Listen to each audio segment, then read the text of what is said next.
काठमाडौँको बढ्दो सवारी चापलाई मध्यनजर गरी महानगरपालिका वडा नम्बर 11 मा रहेको खुला मञ्चसँगैको जग्गामा रिभर्स बोरिङ सहितको भूमिगत पार्किङका लागि आवश्यक पूर्वाधार निर्माण गर्न सम्भाव्यता अध्ययन गरिनेछ। सार्वजनिक यातायातलाई प्रभावकारी बनाउन एक छुट्टै कम्पनी स्थापना गरी उपत्यकाभित्रका सबै सार्वजनिक यातायातलाई एउटै छाता मुनि सञ्चालन हुने गरी व्यवस्थापन गर्न आवश्यक पहल गरिनेछ।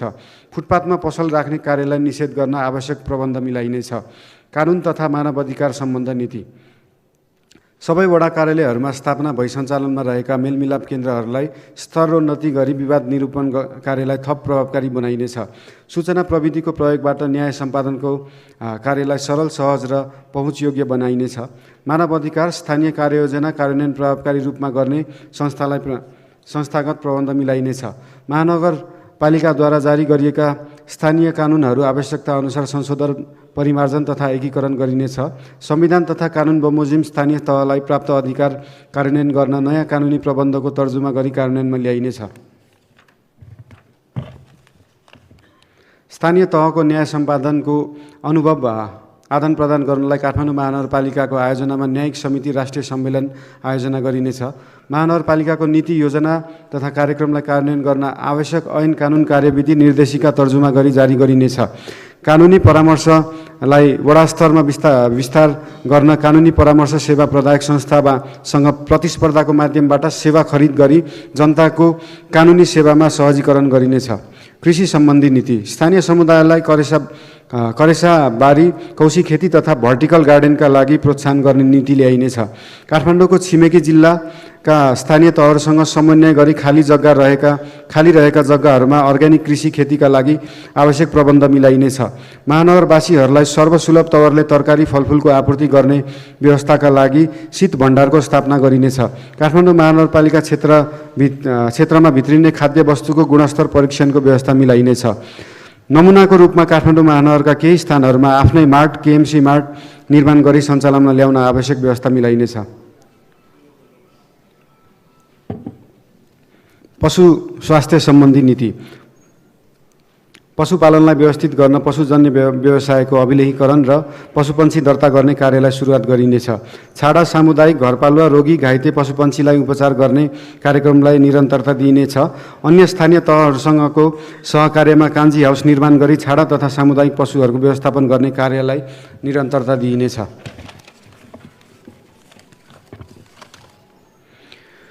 मासुजन्य पदार्थको उत्पादन तथा बिक्री वितरण गर्ने व्यवसायको मापदण्ड तयार गरी लागू गरिनेछ। मृत जीवजन्तुको दाह संस्कारको लागि शवदाह गृहको निर्माण गरिनेछ। सामाजिक विकाससँग सम्बन्धित नीति महिलालाई सिपमूलक तालिम दिई आय आर्जनका क्रियाकलापमा सहभागी गराइनेछ। महिलाले सञ्चालन गर्ने व्यवसायका लागि सहकारी गठन, बिउ पुँजी र व्यवस्थापनका तालिम प्रदान गर्ने व्यवस्था मिलाइनेछ। महिला विरुद्ध हुने सबै किसिमका भेदभाव, कुरीति, हिंसा अन्त्य गर्न महिला जागरण तथा वित्तीय साक्षरता, कानुनी साक्षरता, सशक्तिकरण कार्यक्रम वडा तहबाट समेत सञ्चालन गरिनेछ। बुबा आमा विहीन महानगरवासी बालबालिकाको संरक्षणका लागि विशेष कार्यक्रम सञ्चालन गरिनेछ। बालमैत्री स्थानीय तह घोषणा गर्न आवश्यक कार्यक्रम सञ्चालन गरिनेछ। विपन्न, दलित, आदिवासी, अपाङ्गता भएका बालबालिकाहरूका लागि विशेष संरक्षणका कार्यक्रम सञ्चालन गरिनेछ। काठमाडौँ महानगरपालिका क्षेत्रभित्र बाल संरक्षण गृहमा रहेका बालबालिकाहरूलाई सम्बन्धित स्थानीय तहसँगको समन्वयमा परिवार पुनर्मिलन गराउने नीति लिइनेछ। सम्बत 2079 असार मसान्तसम्म 75 वर्ष उमेर पुरा भएका वरिष्ठ ज्येष्ठ नागरिकलाई मासिक 1000 का दरले वार्षिक 12,000 उपलब्ध गराउँदै आएको महानगर विशेष भत्तालाई निरन्तरता दिइनेछ। 70 वर्ष नआएका वरिष्ठ ज्येष्ठ नागरिकको घरमै गई स्वास्थ्य परीक्षण गर्ने व्यवस्था मिलाइनेछ। 70 वर्ष नआएका वरिष्ठ ज्येष्ठ नागरिकलाई काठमाडौँ महानगरपालिका वडा कार्यालयसँग समन्वय गरी नेपाल सरकारले तोकेको औषधिहरू निःशुल्क उपलब्ध गराउन आवश्यक समन्वय गरिनेछ।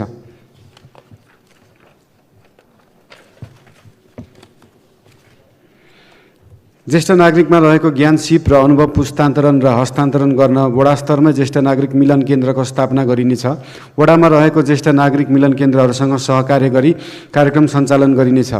ज्येष्ठ नागरिकमा देखा पर्ने विशेष रोगहरू, अल्जाइमर्स, पार्किन्सन्स आदिको उपचार गर्ने अस्पतालहरूसँग सहकार्य गरी ज्येष्ठ नागरिक उपचार कक्ष स्थापना गरी सञ्चालनमा ल्याउन आवश्यक सहयोग र समन्वय गरिनेछ। काठमाडौँ महानगरपालिकामा रहेका पूर्ण अशक्त क वर्गका नागरिकलाई साबिकमा दिँदै आइरहेको वार्षिक 3,000 सम्मको वृद्धि गरी 6,000 प्रदान गरिनेछ। अपाङ्गता भएका व्यक्ति तथा अभिभावकहरूका लागि सिप विकास तथा अपाङ्गता भएका अभिभावकहरूका लागि स्याहार सिपका तालिम कार्यक्रम सञ्चालन गरिने र अपाङ्गता भएका व्यक्तिका लागि आवश्यक सहायक सामग्री निःशुल्क वितरण गरिनेछ। काठमाडौँ महानगर क्षेत्रभित्र रहेका बैंक तथा वित्तीय संस्थाहरूसँग अपाङ्ग मैत्री एटिएम मसिन समेत सञ्चालन गर्न आवश्यक समन्वय गरिनेछ। खेलकुद सम्बन्धी नीति।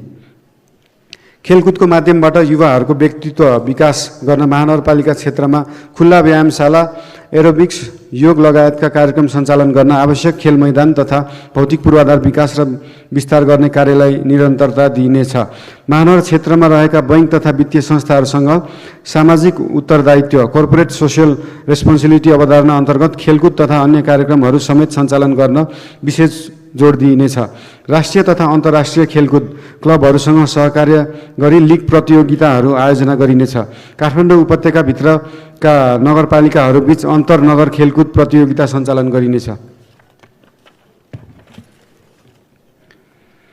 महानगर दिवसको उपलक्ष्यमा आयोजना गरिँदै आएको मेयर 11 प्रमुख प्रशासकीय अधिकृत 11 बीचको मैत्रीपूर्ण फुटबल प्रतियोगितालाई निरन्तरता दिइनेछ। महानगर क्षेत्रमा सन्ध्याकालीन खेल सञ्चालनका लागि विभिन्न स्थानहरूमा फ्लड लाइट व्यवस्थापन गरिनेछ। ई स्पोर्ट प्रवर्धनका लागि निश्चित स्थानमा आवश्यक संरचना निर्माण गरी अन्तर्राष्ट्रिय स्तरको प्रतियोगिता आयोजना गरिनेछ। सिप विकास तथा उद्यमशीलता प्रवर्धन सम्बन्धी नीति। युवा पुस्ताको नवीन सोच र प्रविधिप्रतिको आकर्षणलाई बढावा दिन शहरी व्यवस्थापनका विषयहरूमा राष्ट्रिय आविष्कार केन्द्रसँग सहकार्य गरिनेछ। सिप सिक्न इच्छुक महानगरवासीलाई सिप प्रशिक्षण, मूर्तिकला, काष्ठकला, धातुकला, बाजा निर्माण आदि जस्ता कार्यक्रमहरू सञ्चालन गरिनेछ।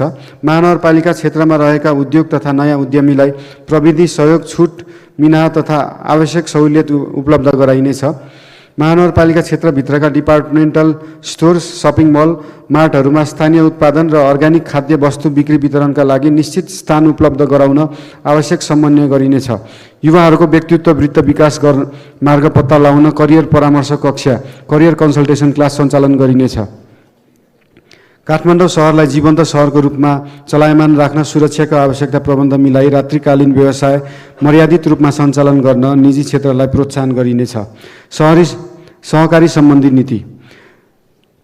सहकारी संस्था दर्ता नवीकरण कार्यालय विद्युतीय प्रणालीबाट आबद्ध गरिनेछ। बचत तथा ऋणको कारोबार गर्ने सहकारीको जोखिम व्यवस्थापनका लागि अनुगमन संयन्त्र गठन गरी परिचालन गरिनेछ।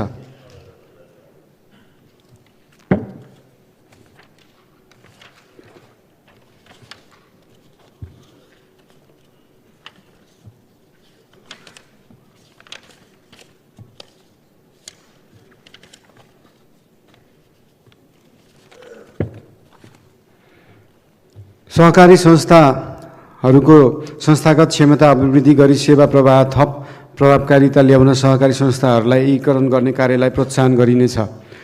सङ्कटग्रस्त सहकारीलाई सङ्घ, प्रदेश र सम्बन्धित स्थानीय तहसँग समन्वय प्रभावकारी व्यवस्थापनका लागि संस्थागत प्रबन्ध मिलाई सुधारका आवश्यक कार्य गरिनेछ। अन्तर्राष्ट्रिय सम्बन्ध सम्बन्धी नीति। भगिनी सम्बन्ध भएका नगरहरूबीच आपसी सम्बन्ध सुमधुर बनाउन असल अभ्यास तथा सफल अनुभव आदान प्रदान गर्ने कार्यक्रमहरूलाई निरन्तरता दिइनेछ। स्वदेशी तथा विदेशी सहरहरूसँग भगिनी सम्बन्ध विस्तार गरिनेछ।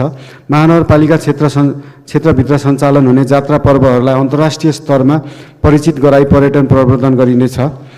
उपत्यकाका नगरपालिकाहरूको साझा विषयको समाधानका लागि आवश्यक पहल र सहकार्य गरिनेछ। विपद व्यवस्थापन सम्बन्धी नीति। युद्ध बारुद यन्त्र रहेको भवनको पुनर्निर्माण गरी सङ्ग्रहालय स्थापना गरिनेछ।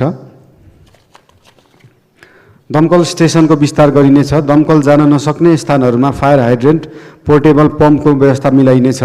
विपद व्यवस्थापनका लागि स्थापित कन्ट्रोल सेन्टरलाई सुविधा सम्पन्न बनाई विपद व्यवस्थापनका कार्यलाई थप प्रभावकारी बनाइनेछ। विपद व्यवस्थापनका लागि जनस्तर तथा विद्यालय स्तरमा विपद सचेतना उद्धारको अभ्यास कार्यलाई निरन्तरता दिइनेछ। महानगर आपतकालीन सञ्चालन केन्द्र म्युनिसिपल इमर्जेन्सी अपरेसन सेन्टरलाई स्तरीकरण गरी प्रभावकारी रूपमा सञ्चालन गर्ने व्यवस्था मिलाइनेछ।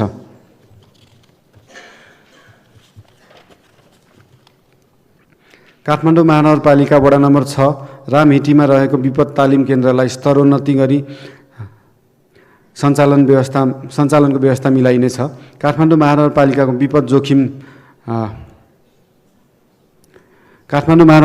विपद जोखिम नक्साङ्कन गरिनेछ। हाजर्ड म्यापिङ गरिनेछ। शहरी विकास तथा भवन मापदण्ड सम्बन्धी नीति काठमाडौँको भित्री शहरमा रहेका पुराना भवनहरूबाट हुने जोखिमलाई न्यूनीकरण गर्न त्यस्ता भवन रहेका स्थानमा हाउस पुलिङ गर्नका लागि आवश्यक प्रबन्ध मिलाइनेछ। निर्माण भई सञ्चालनमा रहेका हाइराइज भवनमा रहेका शौचालयलाई सर्वसाधारणले प्रयोग गर्न पाउने गरी सञ्चालन गर्ने व्यवस्था मिलाइनेछ। भवनको नक्सा पास प्रक्रियालाई सरल, सहज र पारदर्शी बनाउन विद्युतीय भवन अनुमति प्रणाली EBPS सिस्टमलाई थप प्रभावकारी बनाउन आवश्यक प्रबन्ध मिलाइनेछ।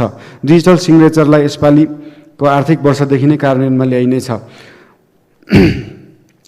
भूमिगत तल्ला वा भुइँतल्लामा पार्किङ वा भण्डारण जुन प्रयोजनका लागि स्वीकृति लिएको हो सो बाहेक अन्य प्रयोजनमा प्रयोग गर्न नपाइने व्यवस्था कडाइका साथ व्यवस्था लागू गरिनेछ।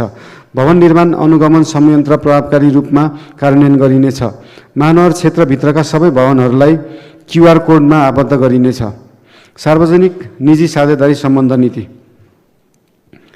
सार्वजनिक निजी साझेदारीमा सञ्चालनमा रहेका परियोजनाहरूको सम्झौता बमोजिम कार्य भएको नभएको अनुगमन गरी आवश्यक निर्देशन दिन एक संयन्त्र गठन गरी कार्य प्रारम्भ गरिनेछ।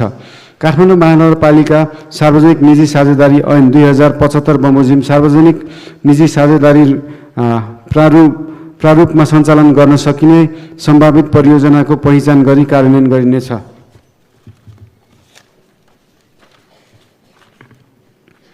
सूचना प्रविधि सम्बन्धी नीति प्रविधिमा आधारित शासन प्रणालीको अवलम्बन र अभ्यास गर्न हालसम्म भएका कामहरूको वस्तुपरक संश्लेषण गरी सोको आधारमा EKMC गभर्नेन्स मास्टर प्लान तर्जुमा गरी कार्यान्वयनमा ल्याइनेछ। काठमाडौँ महानगरपालिकाबाट प्रवाह हुने सार्वजनिक सेवामा सूचना तथा सञ्चार प्रविधिको उच्चतम प्रयोग गरी विद्युतीय सुशासन प्रविधि प्रवर्धन गरिनेछ। महानगरपालिका सम्बन्ध सूचना तथा तथ्याङ्कलाई व्यवस्थित रूपमा सङ्कलन गरी महानगर डाटा बैंक स्थापना गरिनेछ। महानगरपालिकाबाट प्रवाह गरिने सेवामा सर्वसाधारणको पहुँच वृद्धि गर्न कार्यालय परिसर र विभिन्न सार्वजनिक स्थलहरूमा फ्री वाइफाईको व्यवस्था मिलाइनेछ। अन्त्यमा काठमाडौँ महानगरपालिकालाई जनअपेक्षा अनुरूप विकासका चाहना पूरा गर्ने, स्थानीय सरकार र स्थानीयवासी बीचको सुमधुर सम्बन्ध कायम गर्ने, आधुनिक प्रविधि र मौलिक पहिचानको सम्मिश्रणबाट काठमाडौँलाई समृद्ध, सुरक्षित र जीवन्त सांस्कृतिक सहर बनाउने हाम्रो दृढ सङ्कल्प अविचलित छ। यस अवसरलाई सदुपयोग गर्दै सम्पूर्ण महानगरवासीलाई स्वच्छ, निष्पक्ष, न्यायपूर्ण र प्रतिबद्ध नेतृत्व प्रदान गरिनेछ। साथै महानगरपालिकाले अघि सारेको प्रस्तुत नीति तथा कार्यक्रम कार्यान्वयनमा सहयोग पुर्याउन नेपाल सरकार, प्रदेश सरकार, विकास साझेदारहरू, निजी क्षेत्र, अन्तर्राष्ट्रिय दात्री समुदाय, महानगरका कर्मचारी, मतदाता र सम्पूर्ण बुद्धिजीवी एवं प्रबुद्ध वर्गमा हार्दिक अपील गर्दछु। धन्यवाद। बालेन्द्र शाह, प्रमुख, 2069 असार 5 आइतबार, नेपाल सम्वत 1142 तछ लागा षष्ठी। धन्यवाद।